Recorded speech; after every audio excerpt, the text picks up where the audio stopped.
Hey guys, Max here, and this is your daily update for yesterday, the 4th of January. Of course, we will recap the markets before looking at a couple of stories, predictions for Europe's energy crisis, some huge cases regarding the Omicron variant, and of course, some drama in paradise, or should I say China and Turkey.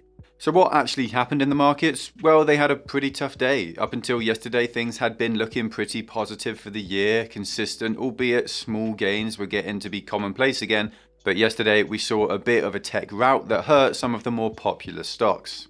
The S&P 500 itself didn't actually really rise or fall. The Dow Jones actually did rise about 0.6% on the day, but the Nasdaq fell 1.3%, which is not a small number. Tesla was a big part of that as it dropped 4.3% after riding up 13% the day before. It's kind of hard to call that a rout, to be honest, for Tesla because it is still going up something crazy like 7% from just 2 days ago. But of course, what a lot of people seem to constantly forget is that at every peak, at every trough, there are buyers and there are sellers. There are the poor sods who find themselves still buying while the price is $12.60 a share. Now, Cathie Wood's ARK Invest flagship fund, which is focused around the disruptors, companies that are changing industries and are destined to be worth trillions one day if they can just get everything right. Well, her fund was down 4.4% on the day as well, giving her a pretty awful start to the year. Now, of course, that's followed an already pretty poor year. 2021 was not good for her either. Seriously, if it weren't for Tesla bucking the trend for her picks,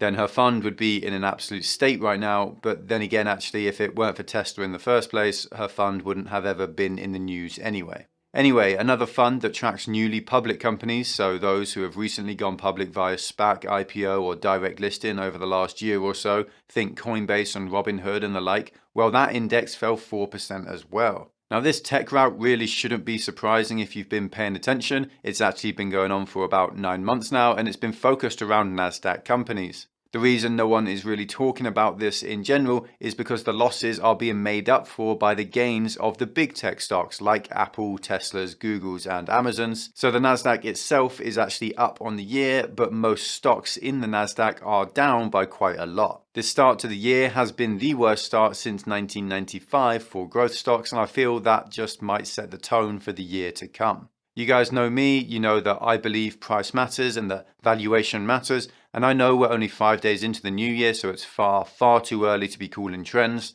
But this is the rotation away from tech into value that I've been expecting, even if it is popping up actually a little bit earlier than I thought it might. I thought it might take 3 months into 2022 until we saw interest rate rises before we really saw this start. Now, some data did come through suggesting that inflation might actually be slowing, and this is from the Purchasing Managers Index, which looks at the prices paid by manufacturers for goods and raw materials and the like, and it actually came in lower than expected, which is good news, but the markets really aren't convinced that it means much, or else we probably would have seen a big tech rally, not a rout. Now, US bonds are routing a little bit as well, with Treasury yields up another 2 basis points, and that's after already spiking 12 basis points the day before. This supposed change to bond yields and prices really isn't enough to draw upon in regards to spotting a new trend. Again, it's just too early. But it is possible that this is the start of the bond market reacting to anticipating higher interest rates in the future. Now, that being said, it's also possible that this is a result of a myriad of other things. It's just too early to really tell right now.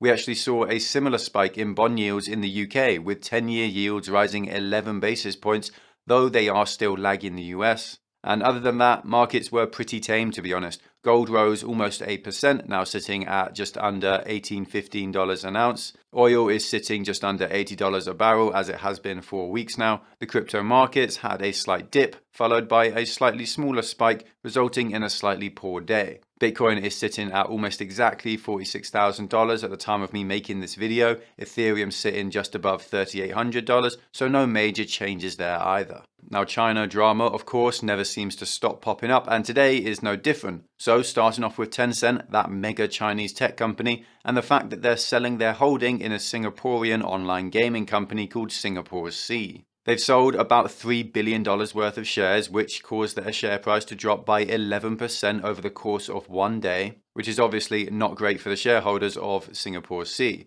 This also comes just a few weeks after we heard that Tencent was going to be giving out dividends in the form of JD shares, as the company had chosen to divest from them as well. Now there's a lot of speculation going on here, and the general consensus is that there are two possible reasons for these actions. The first is that Tencent is just changing their strategy. They want to pivot into different markets and away from China, gaming and tech, and this is just them doing that. And the second potential reason, and the one that I think is more likely, is that this is a preemptive move by the company to reduce Tencent's influence in the tech scene in China and in Asia in order to protect themselves against regulatory action from the CCP. Personally, I'm actually about 90% sure that that's what it is, that this is either Tencent trying to reduce the size of the target on their back, or that maybe this is all orchestrated by the CCP themselves behind closed doors and we just aren't aware of that bit. Now, there have been lots of accusations of monopolistic actions against the company, against Tencent, and having their fingers in every single pie, every major tech company and innovator in East Asia doesn't paint them in a very nice picture as far as the CCP is concerned. Now, as for the health of the business, this is sort of a double-edged sword.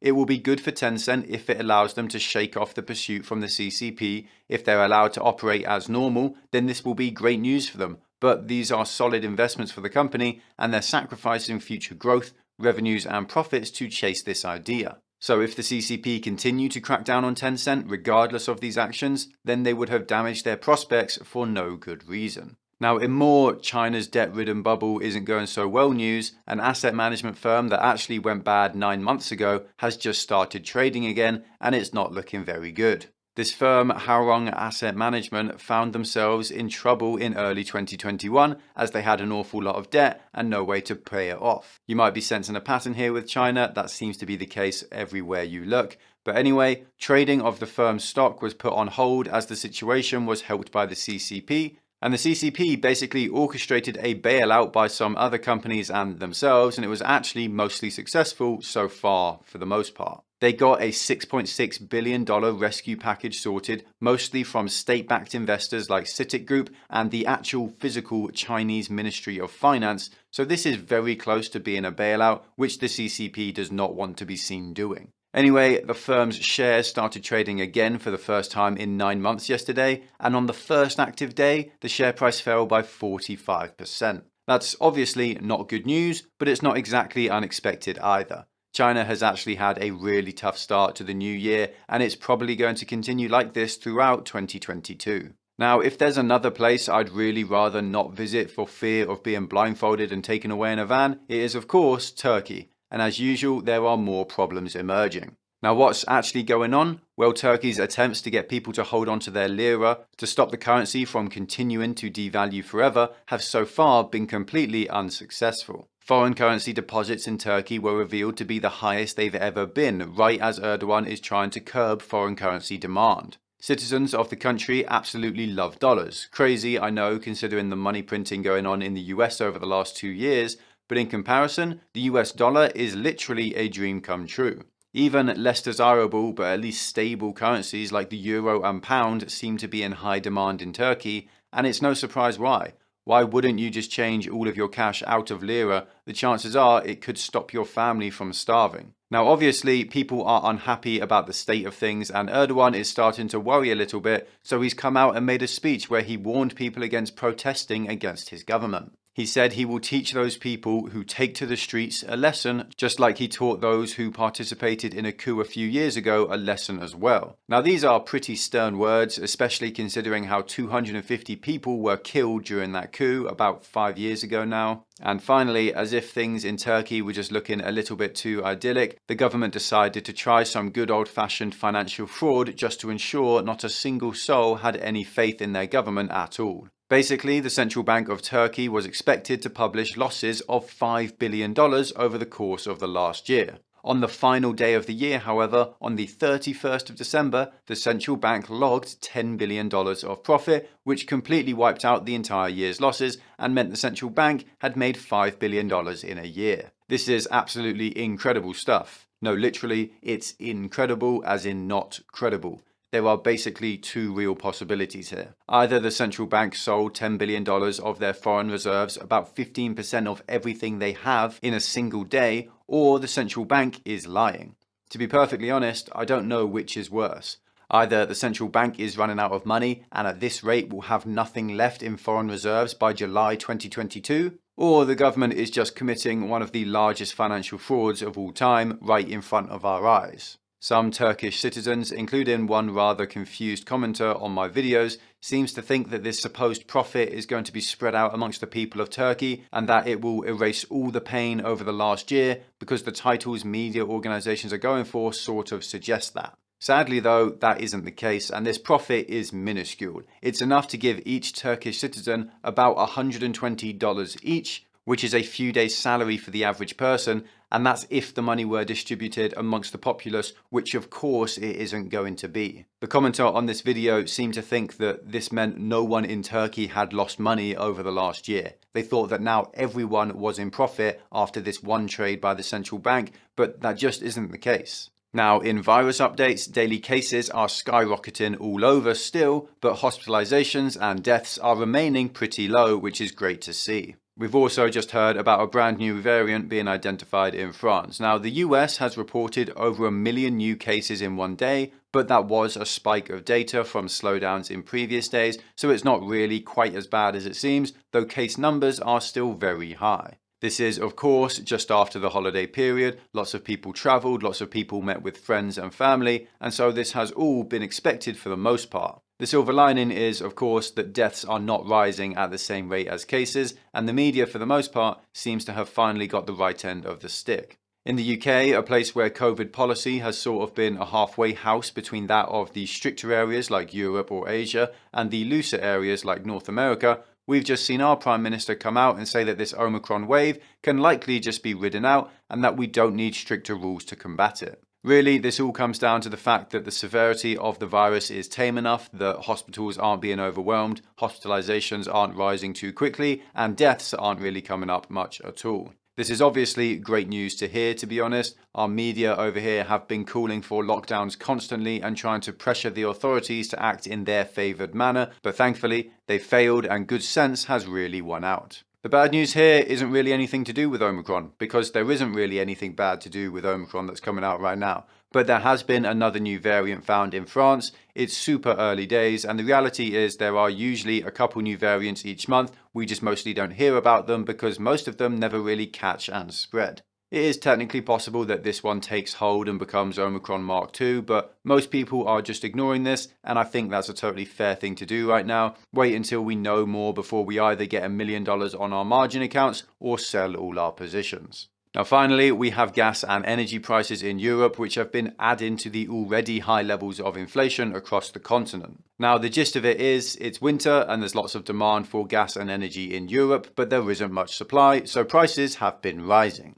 We saw a crazy spike a couple months ago that bankrupted a whole bunch of different energy companies, but then prices started to come down a bit and some people thought the worst was over. But yesterday, literally overnight, gas prices in Europe rose by 30%. The problem clearly isn't over, shortages remain and will continue to remain for some time now. Energy prices are going to stay high, and this isn't good news for inflation at all. Of course, it is mostly expected, especially with the way the European Central Bank is behaving these days. It's looking more and more like transitory is just a dying word. That's it for the day, I'm afraid. I'll see you all again tomorrow. If you enjoyed this video, then leave a like and a comment to bless the YouTube algorithm. If you want more content like this, then check out our Patreon and join our community of investors. You get access to our Discord, loads of exclusive content like insight into my portfolio and buy and sell alerts for all my own investments. There's also a link in the description to masterworks.io, a site that allows you to buy fractional shares of art from world famous artists like Banksy, which can be a great way to diversify your portfolio with non-market correlated assets.